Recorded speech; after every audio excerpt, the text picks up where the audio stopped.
tema dessa primeira lição é salvação, um projeto de Deus. O texto de Romanos capítulo 13, a partir do verso 11, diz assim: E digo isto a vós outros, que conheceis o tempo, já é hora de vos despertardes do sono, porque a nossa salvação está agora mais perto do que quando no princípio cremos. Vai alta noite e vem chegando o dia. Deixemos, pois, as obras das trevas e revistamo-nos das armas da luz. Andemos dignamente como em pleno dia, não em orgias e bebedices, não em impudicícias e dissoluções, não em contendas e ciúmes, mas revesti-vos do Senhor Jesus Cristo, e nada disponhais para a carne no tocante às suas concupiscências. Amém? Você pode, juntamente comigo, mesmo sentado, fechar os olhos e fazermos um breve momento de oração? Pai amado, nós te louvamos e te agradecemos, ó Senhor Jesus, porque o Senhor nos trouxe aqui neste dia. Apesar dos dias, ó Pai amado, que passamos agitado, com muitas obrigações e responsabilidades, aprove o Senhor, pela sua grande misericórdia, nos reunir aqui nesse lugar de adoração. Que o teu Espírito Santo, Senhor, possa direcionar a todos nós, e nessa noite juntos, ó Pai amado, nós possamos, ó Pai, receber da tua graça, do teu conhecimento, da tua renovação, e saiamos daqui, Senhor Jesus querido, mais crentes do que quando entramos. Pai amado, esta é a nossa oração nessa noite, e te agradecemos em nome de Jesus. Se você concorda, diga amém. Graças a Deus. Queridos, salvação. Falar sobre salvação é uma coisa primordial e importante para a vida do crente. Em qualquer época, em qualquer circunstância, em qualquer situação, salvação não pode sair fora do nosso currículo diário. E quando nós estávamos reunidos para traçar um caminho para falar sobre um assunto que fosse importante para a igreja do Senhor, nós pensamos justamente no tema salvação, porque se fala de muitas coisas nos dias atuais. As pregações são pregações excelentes, mas ela não trata e não trabalha muito no contexto da salvação. Há nos dias que nós estamos vivendo uma preocupação muito grande com outras questões, e nós já falamos outras vezes aqui, há pastores que têm se levantado para falar a respeito disso, a respeito da importância de prosperar, da importância de ter uma casa melhor, um bem melhor. Tem falado muito da questão da ênfase do eu, no que diz respeito eu ser filho de Deus, eu ser abençoado, eu declarar, eu tomar posse. Mas se tem falado muito pouco a respeito da salvação. O que é salvação? Como se desenvolve a salvação? Por que temos que preocupar com a salvação? Aonde a salvação se inicia? Por que esse projeto ele iniciou, ele tem um começo, e por que ele terá um fim? O que será após todo esse objetivo? Então nós precisamos pensar muito a respeito disso. E até porque, por causa do nosso ativismo diário, das nossas correrias do dia a dia e tantas coisas para pensar, e quando eu digo a respeito disso também, eu quero entender que nós do ministério também estamos constantemente nessa vida ativista, dentro do ministério, trabalhando no ministério, falando a respeito das coisas de Deus, mas às vezes nós também caímos no erro, se é que nós podemos assim dizer, de deixar de considerar alguns pontos a respeito da importância da salvação. E quando eu digo isso, eu falo por mim, eu acredito também que falo por meus companheiros, porque esse ativismo às vezes toma conta de nós, e às vezes nos faz enxergar muito um lado e esquecer o outro. E salvação é uma coisa que não pode, em momento algum, sair, queridos, da nossa cartilha diária de vida. Ter na consciência a importância da salvação e como ela se processou e o que ela ainda se processa na nossa vida é algo importante e fundamental. E é sobre isso que nós queremos falar um pouco aqui. Vamos traçar nessa noite com os irmãos assim um panorama a respeito da salvação. E nas outras lições consecutivas, os pastores que estarão trabalhando, ministrando, eles vão estar entrando mais a fundo em cada aspecto que essa salvação ela se processa, os detalhes desta salvação. Nessa noite vamos estar então fazendo esse panorama.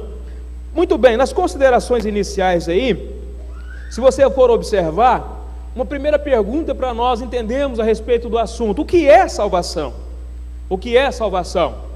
Pergunta esse companheiro que está do seu lado aí, pergunta para ele: o que é salvação?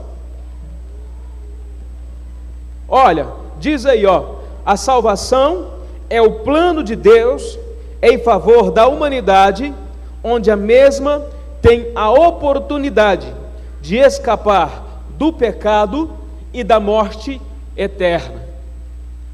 Então essa é a salvação. O objetivo da salvação é justamente o quê? Resgatar essa humanidade, resgatar o homem, trazer o homem a uma condição aonde ele possa escapar de uma morte eterna. Ora, não é novidade para nenhum de nós que estamos aqui saber que nós herdamos uma natureza pecaminosa e que essa natureza, a partir de Adão, a partir do seu erro, da sua falha, ele deixou para nós uma herança não abençoada, né? Pelo contrário, de uma certa forma até maldita, e que nos dá e nos deixa em uma condição de dificuldade. Mas quando você observa e você lê João 3,16, que é muito conhecido de todos nós, e nós sabemos muito bem de cor, né? Dá até para ler descostas, como diz algumas pessoas por aí, que porque Deus amou o mundo de tal maneira, que deu o seu único Filho, para que todo aquele que nele crê não pereça, mas tenha a vida eterna, nos mostra o grande amor de Deus, e o quanto Deus se preocupa com essa humanidade, e como o projeto de Deus ele é amplo, no que diz respeito à ideia, à realidade da salvação. Porque Deus não se preocupou em salvar apenas essa geração que aqui está hoje representada. Deus não se preocupou apenas em salvar uma geração do futuro, mas também aqueles que outrora vieram antes de nós. Aqueles que na verdade prepararam o caminho, estruturaram tudo aquilo que nós temos hoje nas mãos, nos 66 livros da Bíblia Sagrada. E é interessante quando nós falamos disso, por quê? Porque, queridos, é aí que nós temos que observar alguns detalhes que são fundamentais. Primeiro, você quer compreender a salvação? Você precisa então ser um leitor da Bíblia. Você precisa ler a Bíblia. Compreender a salvação não se compreende apenas pelos métodos teológicos, porque esses, em muitas circunstâncias, eles são equivocados e são perigosos. Tanto para quem estuda teologia quanto quem não estuda, para se compreender a salvação, é preciso ser um leitor da Bíblia diariamente. Por quê? Porque aqui está o alimento que nos estrutura e que nos fortalece e que nos impulsiona a cada dia a ter essa consciência da salvação e tomar essa postura que é tão necessária e tão importante para podermos romper de fé em fé, aguardando a volta do Senhor. Então é importante nós estarmos falando a respeito desse assunto. Deus nos livrou do castigo e da morte eterna que merecíamos. Por isso queremos fortalecer a importância desta doutrina, que é genuinamente cristã, não havendo outro meio de salvação para a humanidade perdida. Por que nós falamos isso aqui também? Nós acreditamos, eu penso que você acredita, que não existe outro meio de salvação que não seja o conhecer o Evangelho, pregar as boas novas do Evangelho e aceitar a Jesus como Senhor e Salvador. Não existe outro meio, não existe outra possibilidade. O budismo tenta, dentro da sua propaganda, dentro do seu meio e dentro das suas escritas, querer dar uma possibilidade de salvação. Mas quando você olha, ela é ilógica e ela é irreal. O islamismo também da mesma forma. Shintoísmo, jainismo e tantas outras religiões também com esse mesmo objetivo, mas é vago, é vão, porque muitos deles não reconhecem Deus como Senhor e Salvador. Pelo contrário, exclui todo e qualquer tipo de conceito que fala a respeito de Deus. Agora não, a nossa Bíblia e o cristianismo em si, e o Evangelho na sua totalidade, na sua plenitude, a Bíblia na sua totalidade, ela primeiro demonstra que existe um Deus central, um Deus poderoso, um Deus que cria, um Deus que transforma, um Deus que desenvolve e que tem traçado todo um projeto e que se importa com aquele que é a sua primazia da criação, que é quem? Que é eu e você. Você quer ver que coisa interessante? Abre a sua Bíblia comigo, Romanos capítulo 10, o versículo de número 9, só para nós observarmos aqui um fato interessante em relação a quem nós éramos e quem nós somos agora. Romanos capítulo 10, verso de número 9. Olha, se com a tua boca confessares Jesus como Senhor, e em teu coração creres que Deus o ressuscitou dentre os mortos, será salvo. Uma questão de conscientização, uma questão que não é feita de forma evasiva. Você não confessa e você não recebe a salvação de qualquer maneira. É necessário ter uma consciência do que você realmente está fazendo. Você que está aqui nessa noite, acredito que você, ao aceitar a Jesus como Senhor e Salvador, você primeiramente foi impactado pelo Espírito, mas também teve a oportunidade de pensar ao longo do tempo a grandeza da obra de Deus e a grandeza do sacrifício de Jesus, o sacrifício que ele fez aonde? Lá na cruz do Calvário. E todo o ensinamento e tudo o que se desenvolveu ao longo do seu ministério, na formação dos seus 12 discípulos, que depois se tornaram apóstolos. E tudo isso, queridos, quando você vê falar a respeito de Jesus como o centro da palavra de Deus, e ele traz tudo isso à tona no seu ministério, e ele propaga e ensina e passa isso aos seus discípulos, na verdade ele faz isso para quê? Para confirmar o que foi dito aonde? No Antigo Testamento, e para poder firmar e fortalecer essa verdade na sua pessoa, nos milagres que ele fez, no seu comportamento, em todas as suas ações, nos seus ensinos, e a partir daí os seus discípulos continuar propagando a palavra de salvação. Então é importante nós estarmos falando a respeito disso. Vai lá no outro texto, 1 Timóteo. 1 Timóteo capítulo de número 2. 1 Timóteo capítulo 2, versículo 5 e versículo de número 6. Olha o que está dizendo aí. Porquanto há um só Deus e um só mediador entre Deus e os homens, Cristo Jesus. Amém? Homem, o qual a si mesmo se deu em resgate por quem? Por todos. Testemunho que se deve prestar em tempos oportunos. Então aqui nós reconhecemos que há apenas um só mediador entre Deus e o homem, e esse é quem? Jesus. Agora, o que nós temos que observar? Para isso acontecer, e essa convicção chegar até nós, precisamos entender que essa obra não foi uma obra do acaso. Não é igual de repente nós temos hoje na internet, que você é só clicar e via online você tem uma série de respostas. Não foi. Não é na praticidade ou no conceito pragmático que nós vivemos hoje, porque tudo hoje está fácil, né? Controle de televisão na mão, controle de ar-condicionado também é fácil, tudo tem controle, tudo hoje está fácil, né? Vidro elétrico no carro. Não, houve um processo de desenvolvimento e um processo de amadurecimento.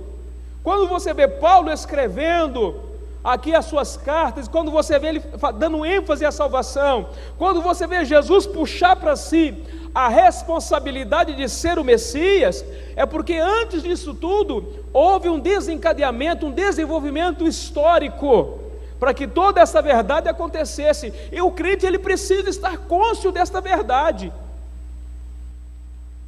Nós não estamos livres da responsabilidade, queridos, de estarmos bem fundamentados no que diz respeito àquilo que a Bíblia nos ensina. Muito dos deslizes que nós estamos dando hoje na nossa vida cristã se dá exatamente por quê? Porque nós achamos, ou porque alguém por um momento acaba nos deixando mal educados no que diz respeito às informações existentes na palavra do Senhor. Isolamos e pegamos apenas pequenos versículos isolados e fazemos aquilo uma grande doutrina, mas esquecemos que para que aquilo fosse exatamente colocado da maneira que está nos seus detalhes, foi necessário um princípio de história, foi um objetivo traçado. E eu quero observar algumas coisas com os irmãos nesse sentido. Olha aí, o processo da salvação. A salvação é um processo progressivo que se iniciou antes da fundação do mundo. Agora veja bem, quando nós falamos a respeito desse sentido aqui, o que é que nós queremos dizer?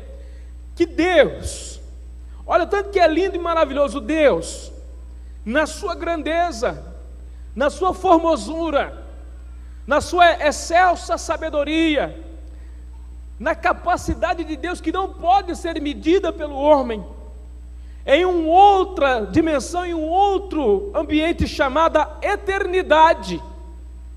Porque a eternidade, querido, não é algo que eu e você não conseguimos conceber.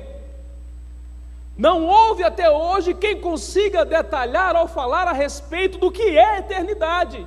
É algo que está além da limitação humana, da capacidade humana. É justamente lá que Deus traçou a nossa salvação. Mas pastor Edmar, por quê? Porque Deus, querido, Ele é onisciente, Ele é onipresente e Ele é onipotente. Ninguém, escute bem o que eu estou te dizendo nessa noite, ninguém pega Deus de surpresa, ninguém assusta Deus, ninguém chega de trás das costas de Deus e fala assim, ó, bu! Ninguém pega Deus de surpresa. Então a salvação que nós conhecemos, mediante a Bíblia, ela foi traçada onde? Em um lugar distante, bem distante da nossa concepção, chamada eternidade.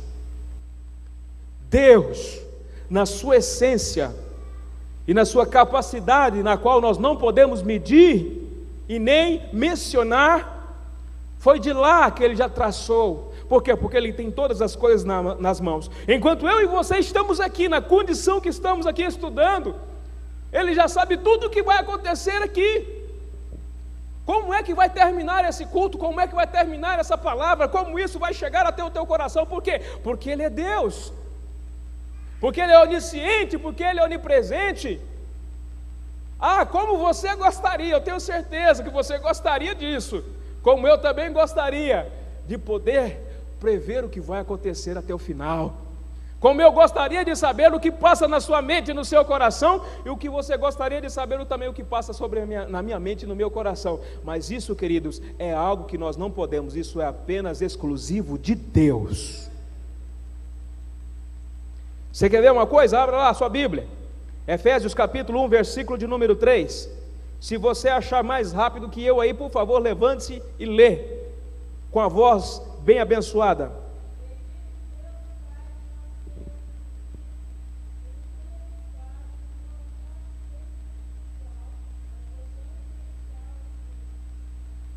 Pode continuar, o versículo 4.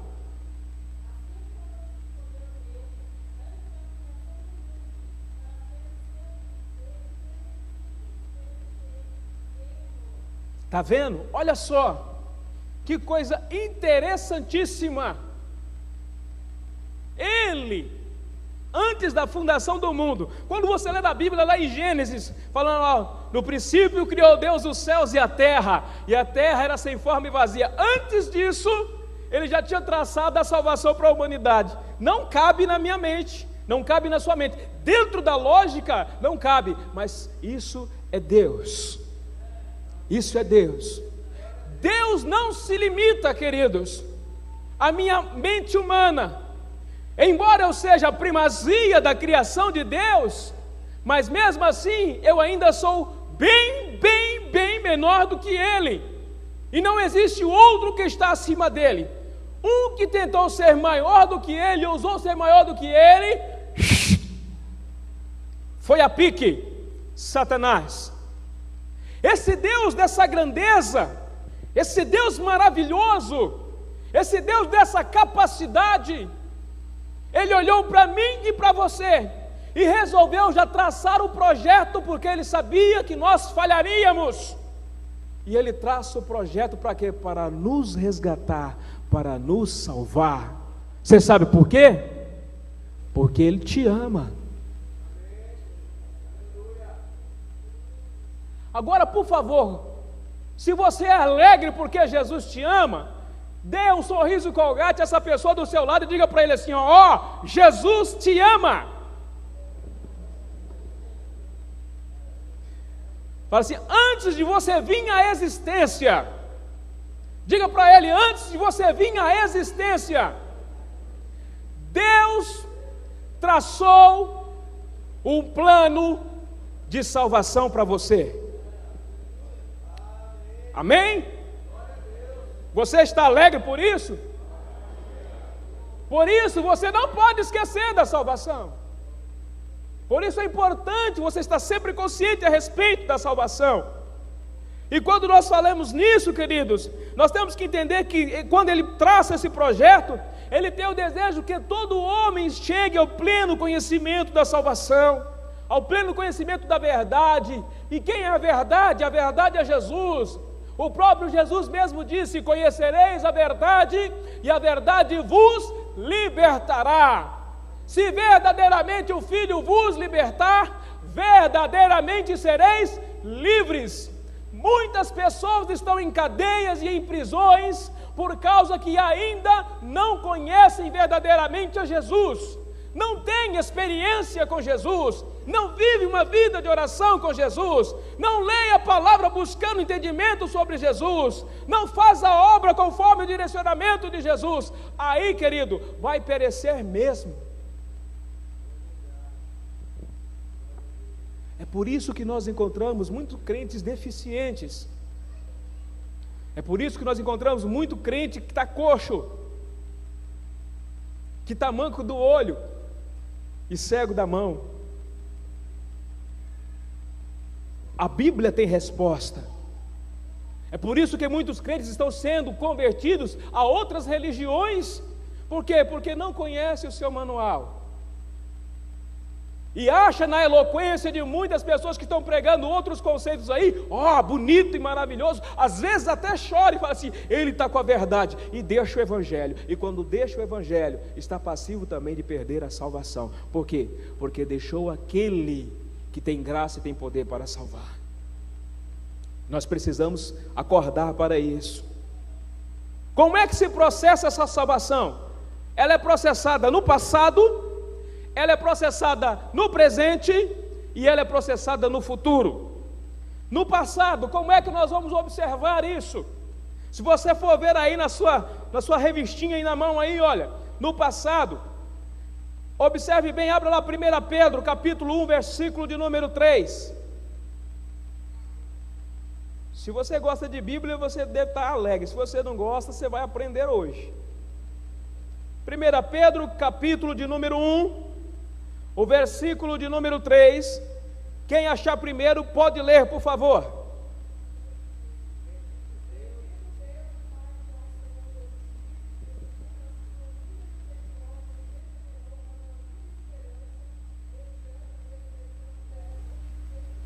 Olha, nos regenerou mediante a sua misericórdia. Pedro está falando do acontecimento que é histórico, se desenvolveu. Pedro não está falando apenas de um fruto da sua mente e da sua cabeça, ele tem relatos históricos que mostram o desenvolvimento desta salvação. Quando nós colocamos aqui no passado, querido, nós estamos querendo dizer por quê? Porque hoje eu e você, no presente que nós vivemos, tudo o que aconteceu, tanto no Antigo quanto no Novo Testamento, para nós, é passado em termos de história. A Bíblia se renova a cada dia, é bem verdade, mas em termos históricos, foi no passado.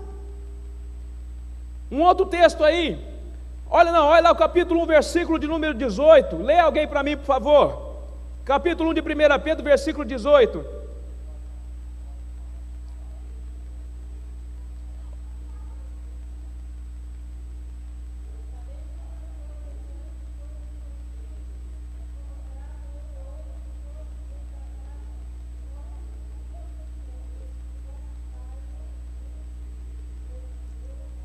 Veja bem, observou aí, sabendo que não foi mediante coisas corruptíveis, como prata ou ouro, que fostes resgatados do vosso fútil procedimento que vossos pais vos legaram. Não é prata, não é ouro, aqui a questão vai muito mais além do que isso, a preciosidade é maior, justamente para quê? Para mostrar que existe uma história que está pautada, que está bem delineada aqui. Não foi o ouro que libertou, não foi o ouro que salvou, foi o quê? Foi o sangue de Jesus. Mas para que esse sangue fosse vertido na cruz do Calvário, foi preparado um caminho.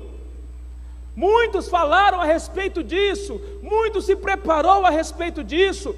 Deus foi um mestre, foi um pedagogo, foi um professor fantástico. Porque quem pega a Bíblia e lê, e eu acredito que em nosso meio aqui tem professores, tem pedagogos, que tem muito mais propriedade para falar a respeito dessa área, muito mais do que eu, vai compreender que existe aqui um processo educacional. Deus está fazendo o quê? Ele está educando o seu povo ao longo da história, e eu e você temos a oportunidade de ter todo esse processo educacional nas mãos. Se nós lermos a palavra, se nós observarmos a palavra, nós vamos compreender isso, e vamos entender muito bem o que é o projeto de Deus, e o quanto é sensacional, o quanto é maravilhoso o projeto da salvação. Observe muito bem essa questão, agora nós estamos falando aí no passado.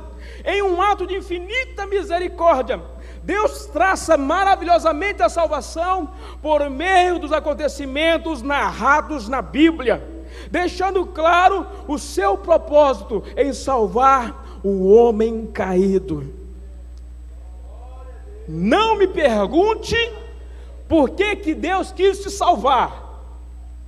Não me pergunte porque Deus quis me salvar, porque por mais que nós vamos dar resposta, realmente nós não vamos ter. A única resposta mais plausível para isso se chama amor. Um amor, queridos, que nós deveríamos imitar, mas que no entanto estamos muito distantes. Por quê? Porque o amor de Jesus, o amor de Deus é perfeito, e o nosso amor esbarra na imperfeição. Se eu perguntar se você ama, você vai falar que ama, mas comparado com o amor de Deus, querido, está longe, muito longe. Eu amo, você ama, mas nós amamos até o ponto de que as pessoas não venham e pisem no nosso calo. Se pisar no meu calo, aí esse amor vai desaparecendo. Ou será que se alguém pisar no seu calo, aquele calo que você tem, você continua sorrindo e falando assim: ai, eu te amo? É assim que você faz? Alguém pisa no seu calo, você vai lá e passa a mão na cabeça dele e fala assim: como eu te amo. É assim? Fala, a gente tenta, né? Você falou, tenta, né? O seu tenta quase que não sai, saiu esse meio amarrado. Porque se pisar, Você sabe por que isso acontece? É porque Deus quer mostrar realmente quem nós somos. Querido, não dá para viver uma vida cristã de hipocrisia. Algumas pessoas outorgam o conceito, a ideia de que ele é santo, e ele é tão santo que ele já está perfeito, então não cabe mais lugar para ele aqui. Para com isso. A vida cristã, ela se torna bela, você sabe por quê? Porque nós reconhecemos quem realmente nós somos. Eu me lembro, há alguns dias atrás, eu tive a oportunidade de ministrar, e nós falamos aqui sobre a questão da bem-aventurança, e nós trabalhamos a questão, bem-aventurado o pobre de espírito, né? E a palavra lá, pitorros, que fala da condição exatamente daquela pessoa que não tem a condição de se sustentar a si mesmo. Por que isso? É porque Deus nos chama à consciência de que a sua salvação, ela não é construída pela sua capacidade, por aquilo que você pode fazer. Nada do que você fez, escute bem, nada do que você fez. Você pode querer se vangloriar e bater no peito e falar assim, sou salvo por causa disso, porque não foi. Porque se fosse assim, os espíritas tinham razão, e as obras que eles executam então garantem a salvação, porque na verdade, se nós formos pensar, com todo o respeito que eu tenho a todos nós que estamos aqui, as obras espíritas são de longe muito maior do que as nossas. No entanto, se eles não aceitarem a Jesus como Senhor e Salvador e sair desse conceito, estão errados. A Bíblia diz que o confessar a Jesus como Senhor e Salvador é que nos garante uma tão grande salvação. Deus não deixou margem, não deixou mérito para que eu e você pudéssemos bater no peito e nos vangloriar, porque senão eu me consideraria maior do que vocês maior do que eu, o que na verdade infelizmente está acontecendo por muitos, por falta de uma consciência cristã. E eu estaria atropelando os meus companheiros, e os meus companheiros também tentando me atropelar. E na verdade não foi isso que Jesus ensinou, não foi isso que ele viveu. Pelo contrário, ele ensina: amai não somente os seus irmãos, mas amai também os vossos inimigos. Que desafio, né? Que coisa difícil. A salvação, queridos, ela é caracterizada por essas atitudes. Eu ter a consciência, sou salvo. Jesus derramou o sangue dele na cruz do Calvário. E de repente, por um momento, o meu coração começar a pulsar, as lágrimas viram aos meus olhos, eu lembrar de quem eu era, o que eu fazia, onde eu estava. Ninguém dava nada por mim, mas Jesus olhou para mim e viu uma coisa de importante, de precioso, e resolveu me resgatar. Pare e pense por um momento quem você era, o que você fazia, aonde você estava. Ele resolveu morrer por mim e por você. Não tínhamos perspectiva, mas Ele resolveu dar uma salvação para nós.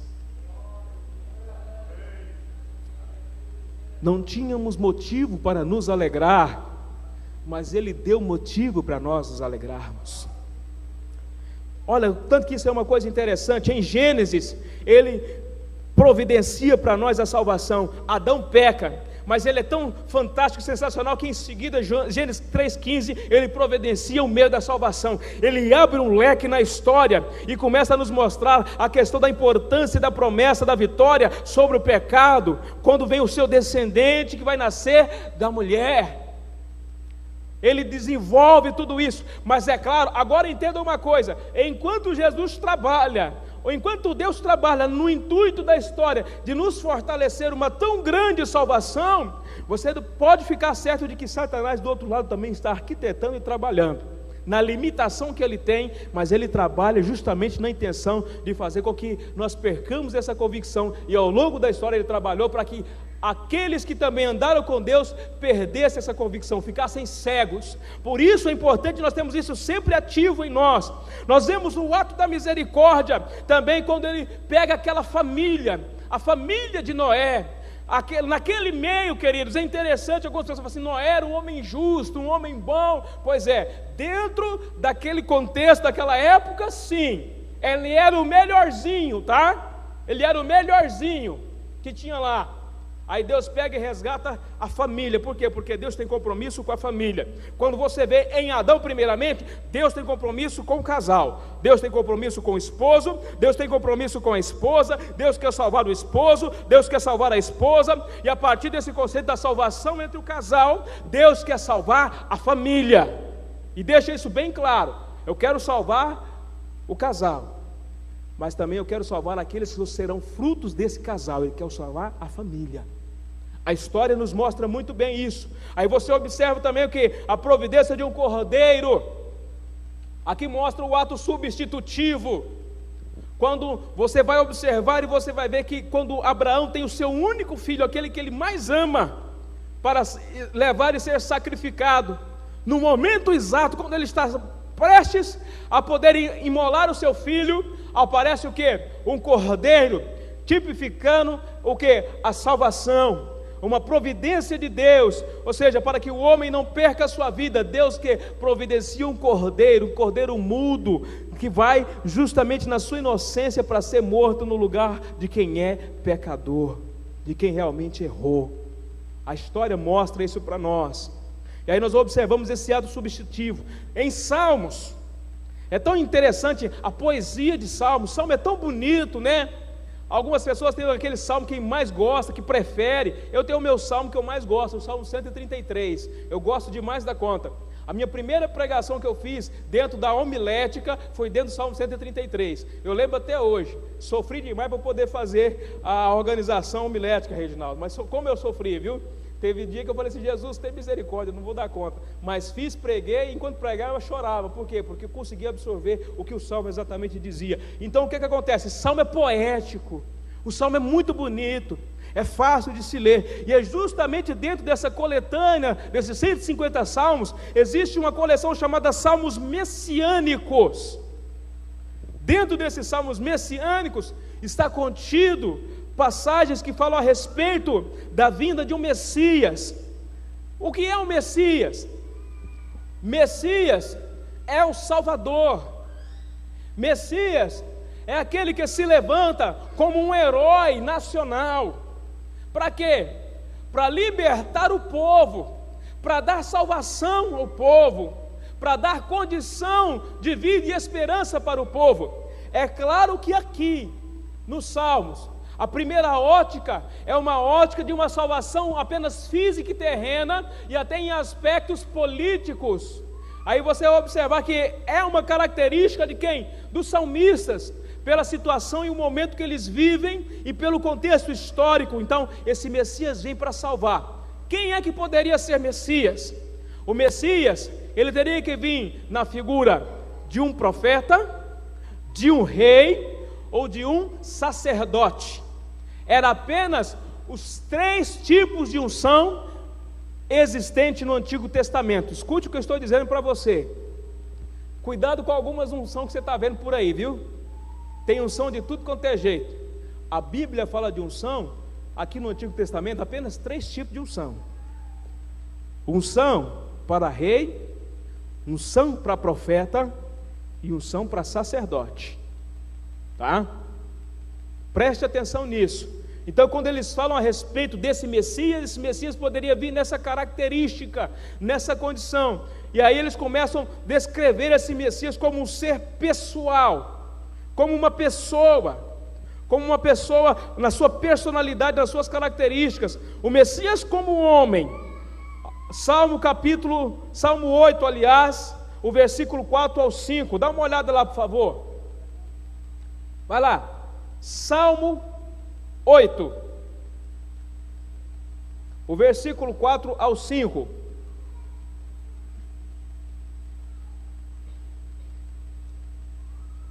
Olha, está dizendo aqui, ó: quem é o homem que dele te lembres, e o filho do homem que o visites? Fizeste-o, no entanto, por um pouco menor do que Deus, e de glória e de honra o coroaste. Demonstrando que Jesus, por um momento, ele vem um pouquinho menor do que Deus. Ou seja, ele passa pelo processo da personalização humana. Ele se torna homem. De que forma? do seu nascimento, ele entra no mundo pela via natural. Qual é a via natural? A via da gestação. Eu não sei dizer para os irmãos se Jesus era de 7 meses ou se ele era de 9 meses, mas eu sei que ele foi gerado dentro do ventre de Maria e nasceu como é normal qualquer um de nós nascer.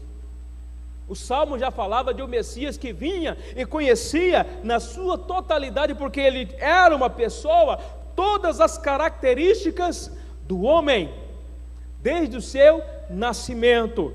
Uma outra coisa interessante também dentro da sua personalidade, para nós observarmos que ele era filho de Deus.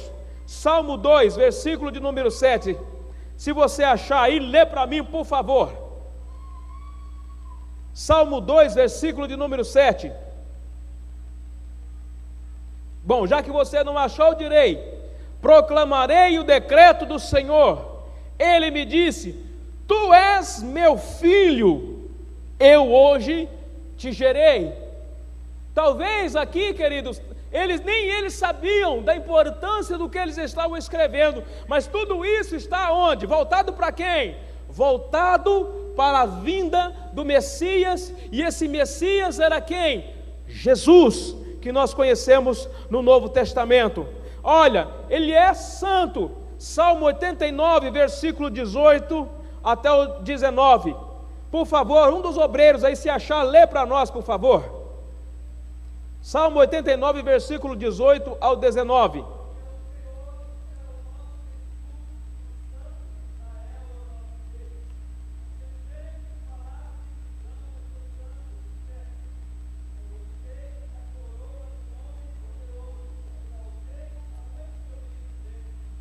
Olha só, hein?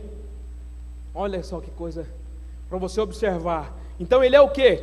Como pessoa, ele é Messias, e como Messias ele é o quê? Ele é homem, ele é filho de Deus, e também ele é eterno. Salmo 102, versículo de número 25.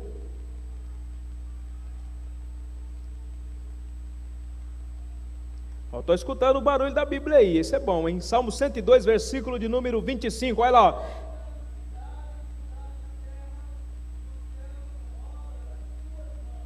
Prossegue.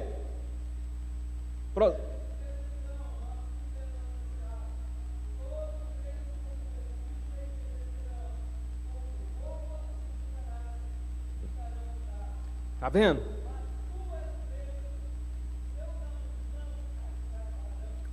Fala de eternidade. O Messias, ele é eterno, de caráter íntegro, porque ele era benevolente, justo e santo. Vamos adiantar um pouquinho, porque o relógio não para. Na sua função, ele veio como profeta. Salmo 22, versículo de número 22, se alguém puder ler para mim, por favor. Na função,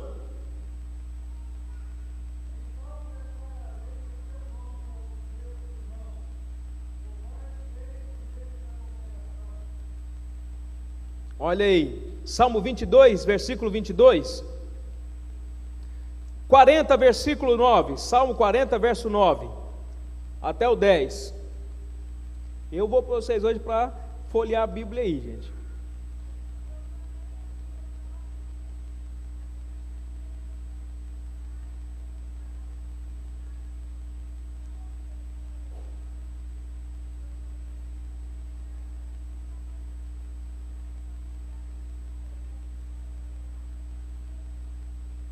Aí, tá vendo?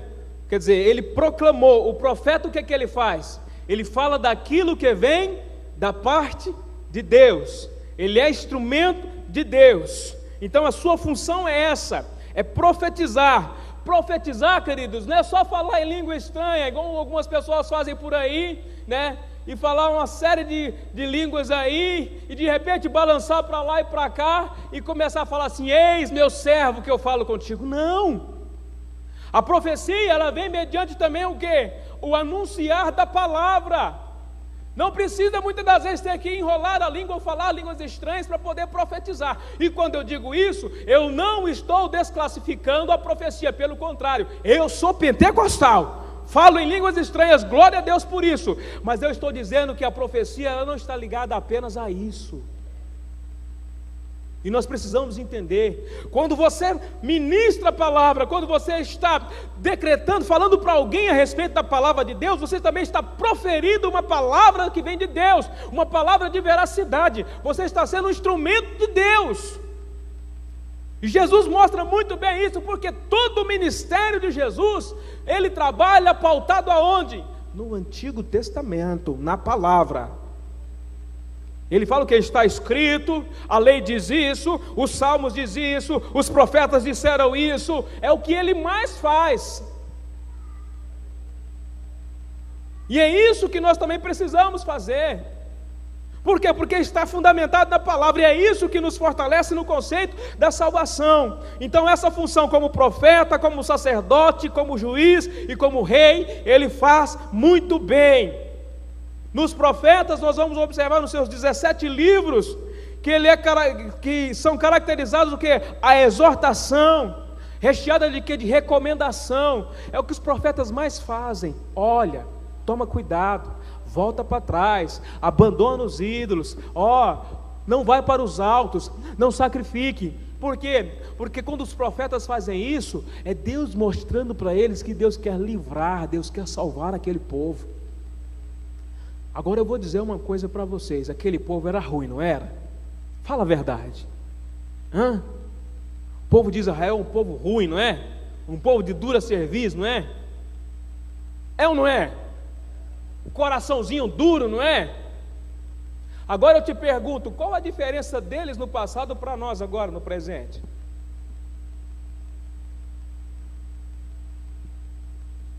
Responde para mim. De vez em quando nós lemos Samuel e falamos assim, não entendo esse povo é ruim, Deus faz milagre, Deus cura, Deus salva, e esse povo vira as costas para Deus. Eu quero saber, queridos, qual é a diferença de nós para eles? Quase nada, né, Marcos? Quase nada, né? Se forçar um pouquinho, daqui a pouco o Marcos fala assim, nenhuma. Agora, só histórica. Fala para mim no que eles pecaram lá, que o povo de Deus hoje também não peca.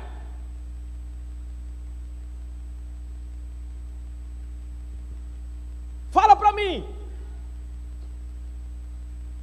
Eles foi nos dado por exemplo, para quê? Para que nós não caiamos no mesmo erro que eles caíram.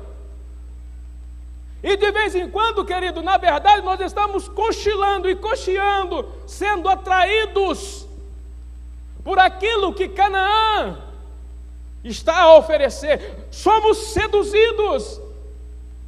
Agora eu quero que você entenda uma coisa. Assim como Deus levantou profetas naquela época para falar, para tentar salvar o povo da eminente catástrofe, tanto do reino do norte quanto do reino do sul, que foram levados cativos, Deus hoje levanta também profetas na palavra, e a própria palavra está aqui, e o Espírito de Deus está conosco para nos alertar, para nós não perdermos tão grande salvação. Você me desculpe se nessa noite, de vez em quando eu falo alguma coisa aqui, você pode dizer assim, pastor, mas o senhor está batendo mesmo. Não é que eu estou batendo, não. Eu quero que você acorde, porque é o seguinte, a salvação que Deus te deu é muito preciosa. O que Ele fez por você, o que Ele te deu é valioso demais. Você não pode perder. Vale muito mais do que qualquer ouro deste mundo. Xaramanagashobará subicai. Abrace a esta salvação, queridos, viva intensamente esta salvação nestes dias, não a perca. Não deixe que qualquer coisa que o mundo te ofereça encha os seus olhos e você, e deixe ser levado por isso. Por favor, não faça isso. Esses conceitos que estão aí no mundo hoje, que eles está minando a vida cristã de muitos crentes. O crente está perdendo a essência, está entrando no modismo, está entrando por caminhos que já diz assim, isso aqui já não faz mais mal, isso aqui não tem problema, isso aqui é bom, isso aqui é gostoso, e está entrando mesmo assim profundamente, e está perdendo aquilo que Jesus nos deu de mais precioso. está desprezando, está cuspindo no prato que comeu. Eu vou dizer uma coisa para vocês, sem medo de errar.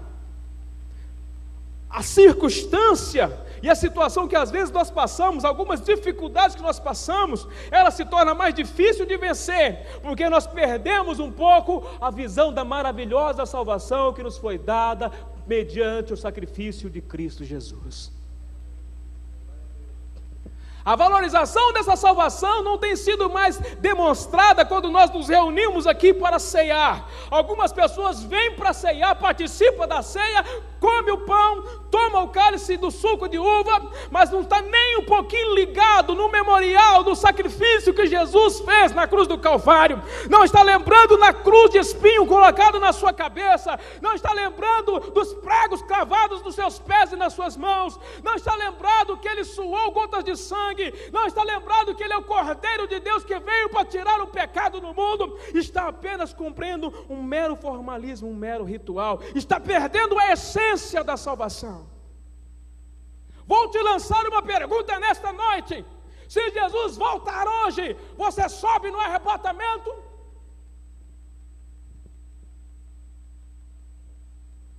Você sobe? Deixe a sua própria consciência te dizer.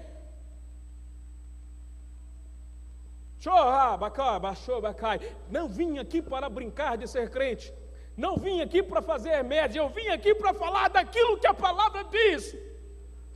O nosso Deus é santo, e Ele nos chamou também para ser santo.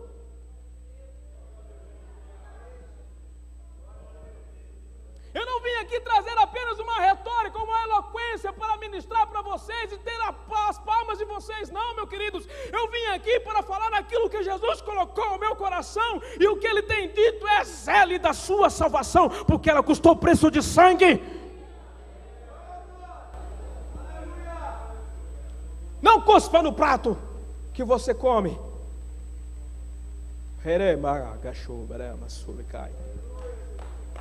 Tomar calama chube canta la balai. Tere manaco va subiando lá.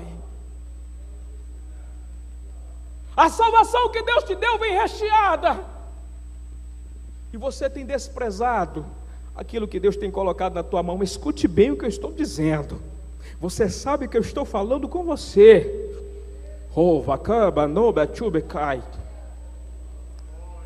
Você deixou de orar. Isso já não é um bom sinal. É uma das primeiras coisas que Jesus determinou, foi a importância da oração. Você deixou de prestar atenção na palavra. A sua Bíblia anda empoeirada, só fica limpa quando você vem para a igreja e quando abre para ler alguns textos aqui. Você deixou de usar o dom que Deus te deu, dons de língua, dons de profetizar, dons de revelação, dom de cura. Você já não usa mais. Você é apenas um mero espectador no culto. Você já não vem mais adorar a Deus. Quando você entra aqui, quando você senta nesse banco, quando os obreiros sentam aqui, nenhum de nós, queridos, temos aqui a condição de sentar aqui apenas para ser mero espectador. Para com isso! É a alegria da salvação, é que nos dá o prazer de glorificar, de falar em línguas, de orar, de ler a palavra. Por isso, nessa noite, eu quero que você, diante da presença de Deus, rasgue o seu coração, confesse a Ele que você está em uma situação difícil e peça a Ele novamente: Senhor, dá-me a alegria da salvação.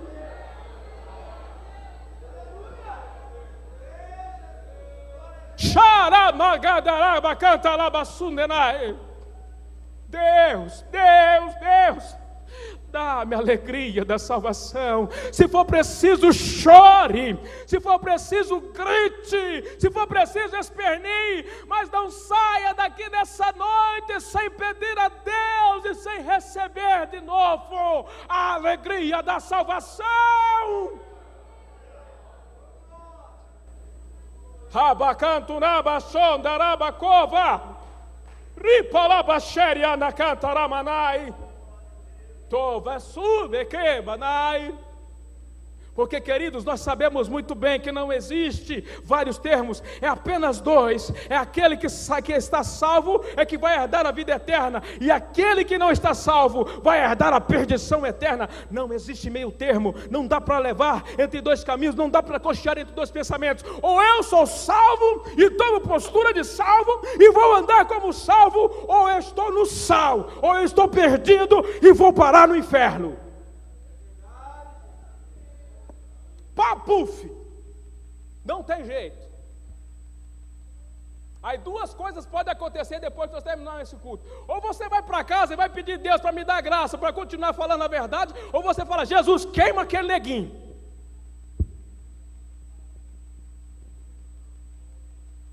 Não dá para queimar mais, né, Marcos? Não dá. E você fica quieto, Ismael, não se atreva, hein? Baixa a cabeça e fica quieto. Mas esta é a verdade, irmãos. Para que ficar brincando de ser crente? Salvação é preciosa. A história mostra isso. O salmista canta isso.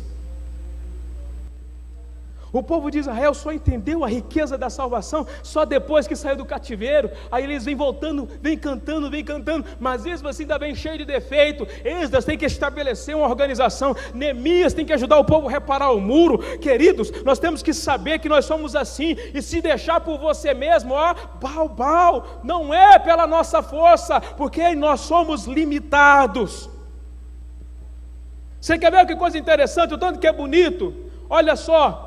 E Jesus, quando ele vem de uma forma assim fantástica, porque ele não vem na pompa, ele não nasce na cidade mais bonita, ele não nasce na cidade mais rica, pelo contrário, a nossa salvação ela brota na simplicidade. Alguém acha para mim, por favor, Miqueias, capítulo 5, versículo de número 2, um dos obreiros aqui, por favor, Miqueias, capítulo 5, versículo de número 2, leia para mim, por favor, em alto e bom som.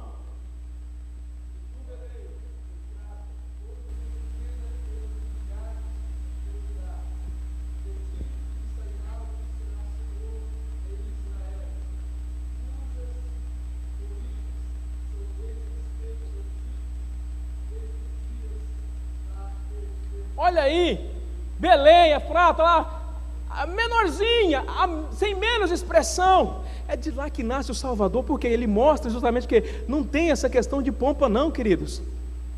O povo espera o Messias que vem montado num cavalo branco, com seu exército, e fala assim: ó, é agora, nós vamos derrotar Roma, nós vamos acabar com Roma. Aí o que acontece? O máximo que Jesus montou foi no jumentinho, emprestado, entrando pelas ruas de Jerusalém, e ele montado no jumentinho. O que ele ensina? As raposas têm covis, os pássaros têm os seus ninhos, mas o filho do homem não tem aonde reclinar a cabeça. Essa ideia é a ideia de pompa? É a ideia de riqueza? Não. A salvação ela é construída na humildade, na simplicidade. Quando ele nasce aonde? Na manjedoura. Aonde? No estábulo, querido. Ele não nasce no melhor hotel. Pelo amor de Deus, acorde um pouco para essa realidade. Vamos viver um evangelho simples.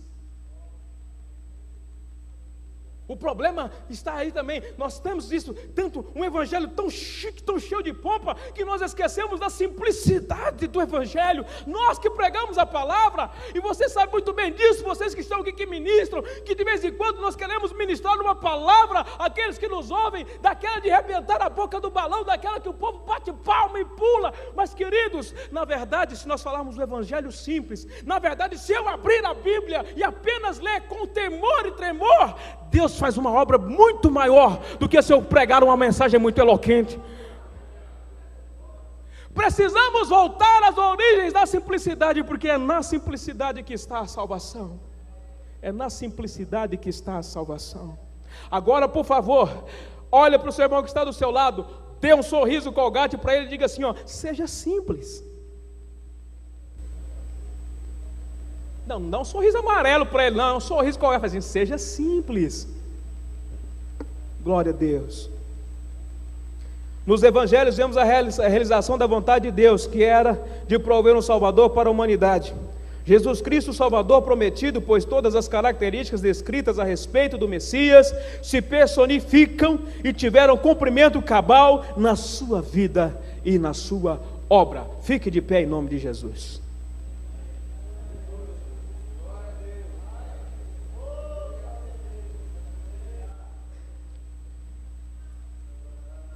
Se você entender essa verdade dessa palavra hoje, no presente chamado hoje, na contextualização da vida que nós vivemos, os perigos que aí estão, se você abrir a mente, queridos, escute o que eu vou dizer para você.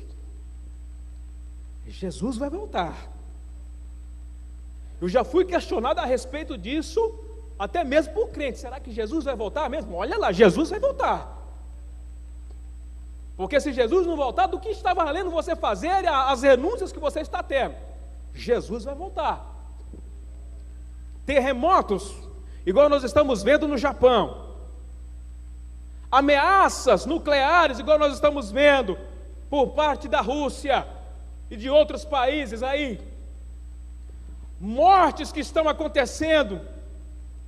O Brasil hoje ocupa o 6º lugar no ranking de mortes. Você sabia disso? E nós estamos dentro da nossa redoma de vidro,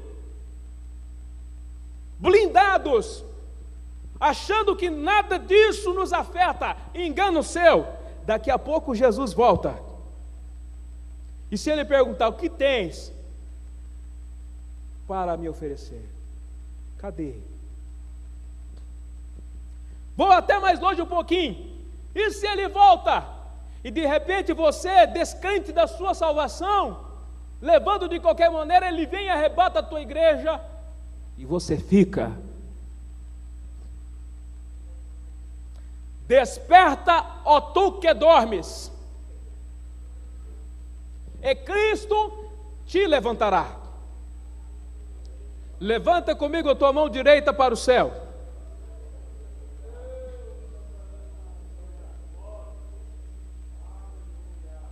Eu não gostaria de encontrar com você em um próximo culto e ver você apenas como um mero espectador.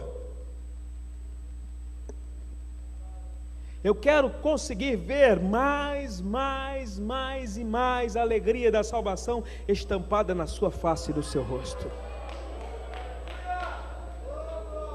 Eu gostaria, queridos, de ver você dando aquelas rajadas de língua estranha assim, ó, daquela assim que abala, estremece o céu assim, ó, e contagiando aquele que está do seu lado, tendo o prazer de ver novamente as lágrimas rolando no teu rosto e no meu rosto, porque eu tenho a convicção e a certeza de que eu sou salvo, de que eu fui salvo, de que eu estou sendo salvo pela grande obra feita por Cristo Jesus, aleluia.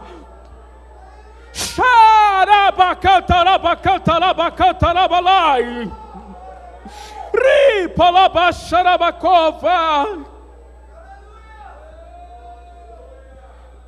Peça nessa noite. Eu quero nessa noite te dar um conselho. Peça nessa noite, mas peça com convicção nesta oportunidade. Diga para Deus, dá-me de novo a alegria da salvação.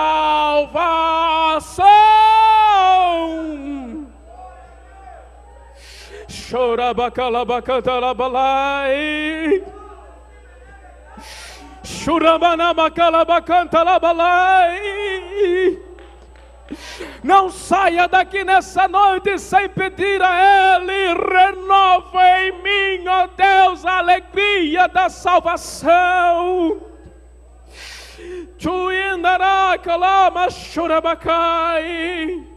Peça a Ele nessa noite, não saia daqui. Eu não estou querendo, querido, que você parta para o lado do sensacionalismo. Pelo contrário, eu quero que você peça.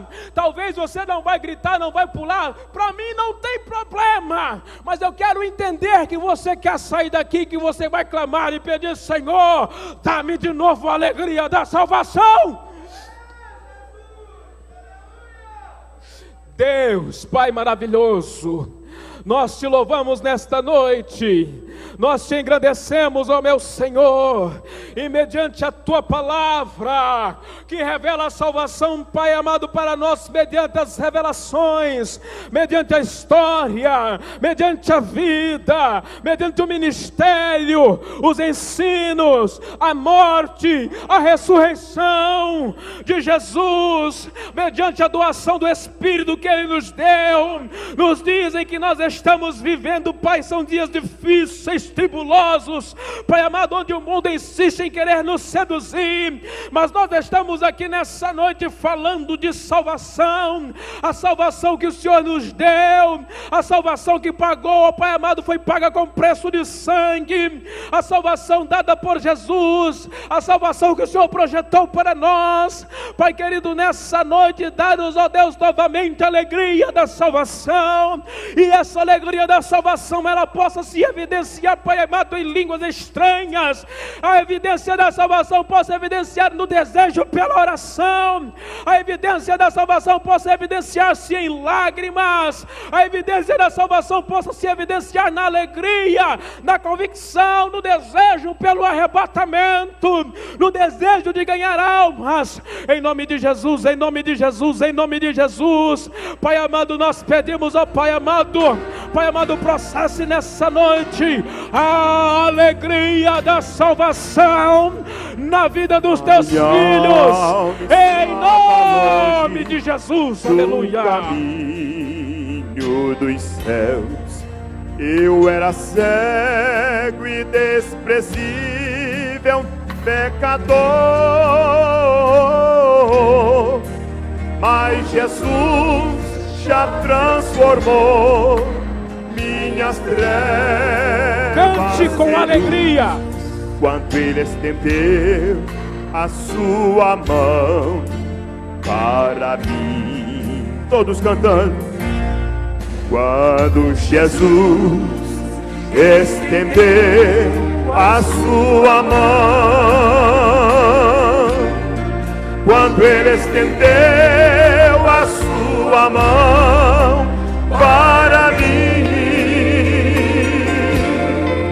eu era pobre, perdido, sem Deus, sem Jesus. Quando Ele estendeu a sua mão para mim. Cante mais forte. Aleluia. Quando Jesus estendeu a sua mão, quando Ele estendeu a sua mão para mim, eu era pobre, perdido, sem Deus, sem Jesus. Quando Ele estendeu a sua mão para mim, agora me regozijo, agora me regozijo, desde que eu aceitei, e na tempestade eu posso sossegar, pois com Ele estou liberto do perigo e do mal, desde que Ele estendeu sua mão para mim. Só os agradecidos cantam. Quando Jesus estendeu a sua mão poderosa, mão de Jesus. Quando Ele estendeu a sua mão para mim,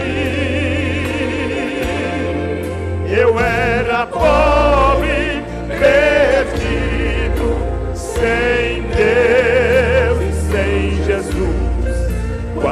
estendeu a sua mão para mim. Eu era pobre e perdido.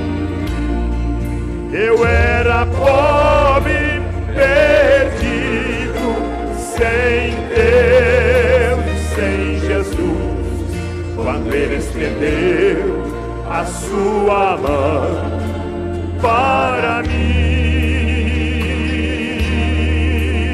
Oh, aleluia!